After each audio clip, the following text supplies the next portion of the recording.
Hello friends, ఇవాల్టి recipe hotel style కొబ్బరి చట్నీ. ఇడ్లీ దోశల్లోకి ది బెస్ట్ కాంబినేషన్.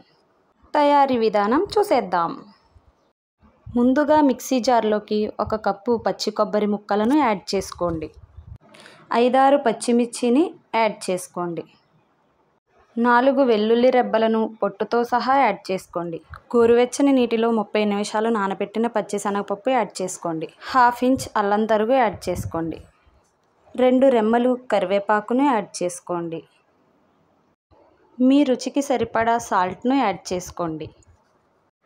కొంచెం వాటర్ను యాడ్ చేసుకోండి.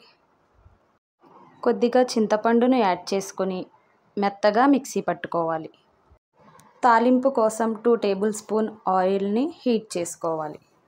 1/2 టీ స్పూన్ ఆవాలు, 1/2 టీ స్పూన్ జీలకర్ర, 2 ఎండుమిరపకాయలను ముక్కలుగా చీల్చుకొని యాడ్ చేసుకోండి. 2 రెమ్మలు కరివేపాకును యాడ్ చేసుకొని తాలింపు అంతా వేగే వరకు వేయించుకోవాలి. ఈ తాలింపును మనం మిక్సీ పట్టుకున్న కొబ్బరి చట్నీలోకి యాడ్ చేసుకోవాలి. ఒకసారి అంతా కలిసేలాగా కలుపుకోండి.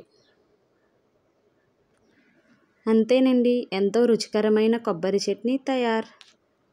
నేను చెప్పిన టిప్స్ మీరు ఫాలో అయ్యి మీకు ఎలా కుదిరిందో కామెంట్ బాక్స్లో కామెంట్ చేయండి. ఈ వీడియో కనుక మీకు నచ్చినట్లయితే please do like, share and subscribe. Thanks for watching.